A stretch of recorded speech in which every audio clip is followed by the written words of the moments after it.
सभी संगत को जय माता की। गुप्त नवरात्रि चली हुई है और तांत्रिक और साधक और अन्य जो भक्त लोग हैं अपने अपनी साधनाओं में सभी व्यस्त हैं। तो आज जानकारी लेकर के आए हैं कि तांत्रिक लोग जो होते हैं किसी के घर को बर्बाद करने के लिए, चंद पैसों के लिए, थोड़ा अपना नाम कमाने के लिए किस प्रकार से दूसरों लोगों पर क्रियाएं करते हैं, किस प्रकार से किसी के घरों में जिन्न, भूत, प्रेत, मशान और अपनी जो अन्य डाकिनी शाकिनी शक्तियों को सिद्ध करके रखते हैं, उनको बर्बाद करने के लिए किस प्रकार से लोगों के ऊपर भेजते हैं और क्या क्रिया, क्या विधि रहती है और क्या उनका माध्यम होता है, ऐसे लोगों की क्या गति होती है, इन सभी विषयों पर आज वीडियो में चर्चा करेंगे। वीडियो पूरा सुनिएगा क्योंकि अधूरी जानकारी हमेशा बोलते हैं हम नुकसानदायक होती है। और चैनल को सब्सक्राइब जरूर करें, नोटिफिकेशन बेल को ऑन करें जिससे आप हमारे चैनल से जुड़ते रहेंगे।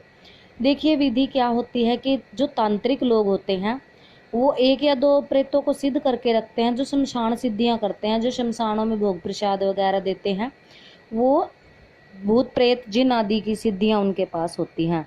और उनके भी गुरु होते हैं जो तंत्रोक्त विधि से अपने शिष्यों को इस प्रकार की जो भूत प्रेत जिन आदि की साधनाएं होती हैं ये करवाई जाती हैं और पूरी पूरी रात उनको बिठा करके मंत्र जाप करवाया जाता है, क्रियाएं सिखाई जाती हैं और प्रैक्टिकल क्रियाएं करवाई जाती हैं उनसे, ताकि उनको तंत्र क्षेत्र में मजबूत बनाया जा सके। और जैसे कुछ लोगों का होता भी है और दरबार पर कुछ लोग आते भी हैं और ज़्यादातर हमारे पास इसी समस्या से ग्रसित लोगों के फ़ोन आते हैं, तो हमने सोचा चलो इस विषय पर वीडियो बनाकर आप लोगों को जानकारी दी जाए। देखिए जो तांत्रिक होते हैं वो शमशानों में ही सिद्धियां करते हैं और शमशान में और चौराहे से ही उनकी शक्तियां चलती हैं और वहीं पर वो भोग देते हैं। वो क्या करते हैं कि एक या दो प्रेत को सिद्ध कर लेते हैं, अपने अपने प्रेतों को। सबसे पहले उनके गुरु उनको सुरक्षा मंत्र जो है वो सिद्ध करवाते हैं ताकि सुरक्षा मंत्र से वो अपनी और अपने घर परिवार की रक्षा कर सके। सुरक्षा घेरा कैसे बनाना है, इस प्रकार की क्रियाएं सभी उनको सिखाई जाती हैं और फिर शमशान में उनको बड़ी ही साधनाएं करवाई जाती हैं, जैसे 31 दिन, 41 दिन, 1 महीना तक की साधना उनको करवाई जाती है। और जो आम लोग होते हैं वो अगर उनको एक माला भी बोल दी जाए घर में कि आप एक माला जप करो, तो एक माला भी उनको पहाड़ जैसा दिखता है कि 108 की संख्या में मंत्र जपना बहुत मुश्किल काम है भाई। तो जो आम लोग होते हैं, आम साधक होते हैं, जो चौकी लगाते हैं पर उनसे मंत्र जप नहीं हो पाते, वो अपनी साधनाएं नहीं कर पाते, देखिए वो इस चीज़ों को काटने में अक्षम रहते हैं। वो इस प्रकार की जो भूत प्रेत जिन शक्तियां हैं इनको काट नहीं पाते। पर जो साधक हैं, जो साधनाएं करते हैं, जिनके मंत्र सिद्ध हैं, जो अपनी देवी शक्ति, ध्यान दीजिए, देवी शक्तियों के द्वारा बड़ी शक्तियां, जैसे माँ काली की शक्ति है, माता धूतनी अपने कुल की देवी है, अपने पितर हैं, इस प्रकार की शक्तियों को जो सिद्ध करके रखते हैं वो बड़ी बड़ी क्रियाओं को काटने में सक्षम होते हैं। अगर किसी साधक किसी भक्त के ऊपर कोई तांत्रिक क्रिया कर भी देता है, अपने बेताल जिन्न भूत पिशाच इनको भेज भी देता है किसी को बर्बाद के लिए, करने के लिए या फिर मारने के लिए, तो साधक तो बच जाता है क्योंकि उसके पास साधनाएं होती हैं। वो नियमित पूजा पाठ और नियमित साधनाएं, मंत्र जप अपने घर परिवार की रक्षा कर लेता है। और क्योंकि उसे वो गुरु परंपरा से जो भी जुड़ता है और सही प्रकार की दीक्षा जिसने ग्रहण की है, सही प्रकार से जिसको शक्तिपात हुआ है, वो इस प्रकार की साधनाओं से आसानी से बच जाता है।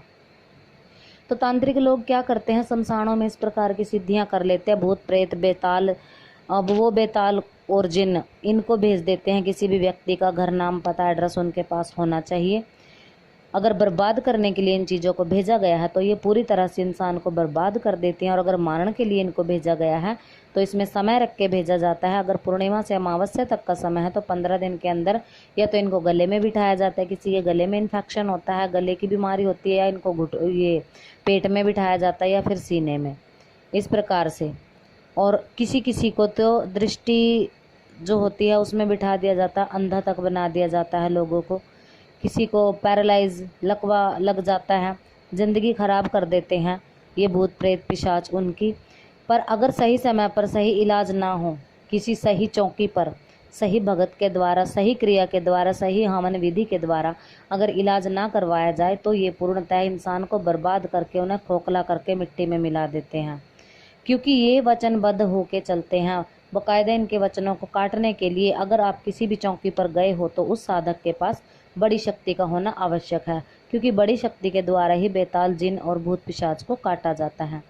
तो इस प्रकार से कुछ साधक साधिकाएं ऐसी होती हैं जिनके ऊपर सवारी खेल गई और उन्होंने गुरु धारण करके साधनाएं नहीं की, पर गुरु धारण करके चौकी लगाना शुरू कर दिया, पर वो नियमित साधनाएं नहीं करते हैं, उनके मंत्रों को बल नहीं मिला है, उनकी साधनाएं प्रबल नहीं हैं, उनकी देवी शक्तियां अभी तक भोग से तृप्त नहीं हुई हैं, और वो चौकियां लगाकर देखिए छोटे मोटे काम लोगों के बन जाते हैं, पर बड़ी शक्तियां जैसे जिन्न, भूत, प्रेत, बेताल, मशान, इन चीज़ों को वो हटाने में सक्षम नहीं होते, और वो बोल देते हैं कि आप जाकर किसी मुसलमान से इस तंत्र को कटवाओ, मुसलमानी तंत्र ही इसको काटेगा। देखिए मुसलमानी तंत्रों में क्या चलता है, पीर चलते हैं, और पीरों के जोड़े में हमारी माँ काली अवश्य ही चलती है।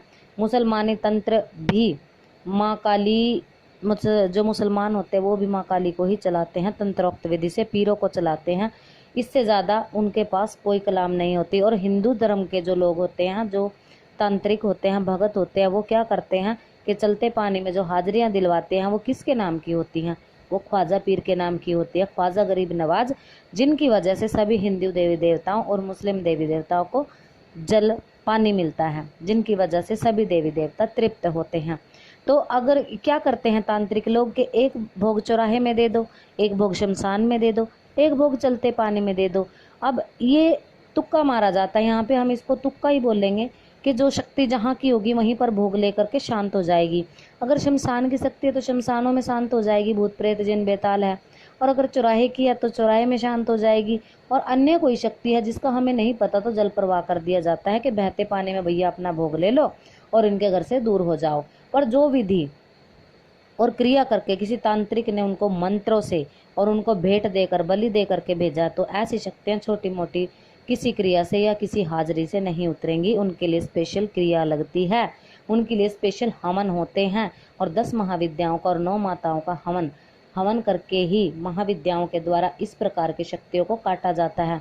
क्योंकि जो बेताल होते हैं, जिन्न होते हैं, भूत प्रेत होते हैं, ये छोटे मोटे प्रेतों को और पिशाचों को अपने पास बांध करके तांत्रिक के पास ले जाते हैं। जिस भी एरिया का वो बंधन करते हैं कि हमने इस एरिया का बंधन कर दिया है और यहाँ से आप जितनी भी भूत प्रेत और अन्य छोटी मोटी शक्तियाँ हैं इनको पकड़कर आप ले आओ, और उन शक्तियों को बांध करके बेताल क्योंकि सक्षम होते हैं इन चीज़ों को पकड़ने में, और जिन भी सक्षम होते हैं उनको शक्तिशाली बलि दे करके और अपने जो तंत्र शमशान में या चौराहे में बैठ करके मंत्र को जागृत किया गया उसी से बांध करके इनको उसी में बंधन करके वचनों में ले करके इनको भेजा जाता है। तो इनको वचनों को काटने के लिए किसी बड़ी शक्ति का होना आवश्यक है, जिसमें माँ काली, भगवान भोलेनाथ और हमारे हिंदू धर्म के जो देवी देवता हैं, जो हवन विधि से, जो शास्त्रोक्त हवन विधि होती है उसमें, और जो तंत्रोक्त विधि होती है जो हम दरबारों में करते हैं, 2 विधियों का समावेशन करके इनको हवन में भस्म कर दिया जाता है और इंसान के घर से इस प्रकार की शक्तियों को हटाया जाता है। तो बहुत सारे लोग जो जिन भूत प्रेत मशान से पीड़ित हैं, देखिए काफ़ी लोगों के मशान हमने निकाले भी हैं, और क्योंकि कुछ लोग बोलते भी हैं कि आपने शमशानों में भेंट नहीं दिलवाई तो हमारा मशान कैसे कटेगा, और इलाज बीच में छोड़ देते हैं। ऐसे लोगों का देखिए कहीं पर इलाज नहीं हो सकता, क्योंकि शमशानों में भोग उन्हीं को दिया जाता है जो भूत प्रेत पिशाच की शक्तियाँ होती हैं। और शमशान काली को सिद्ध करने के लिए साधक को बहुत प्रबल होना पड़ता है, क्योंकि शमशान काली की जब सवारी आती है तो वो साधक का शरीर फाड़ के निकलती है। कोई बड़ी बीमारी उसको बहुत ज़्यादा बीमार करके ही सवारी खेलती है। तो उसके लिए तो साधक को बहुत अधिक कठिन परीक्षाओं से गुजरना पड़ता है और कठिन साधनाएं करनी भी पड़ती हैं। ऐसा इंसान गृहस्थी में नहीं रह सकता, उसको अपने गृहस्थ जीवन का त्याग करना पड़ता है। वो पूर्णतः तांत्रिक होता है जिसका घर गृहस्थी से कोई लेना देना नहीं होता। तो आशा करते हैं आपको जानकारी पसंद आई होगी।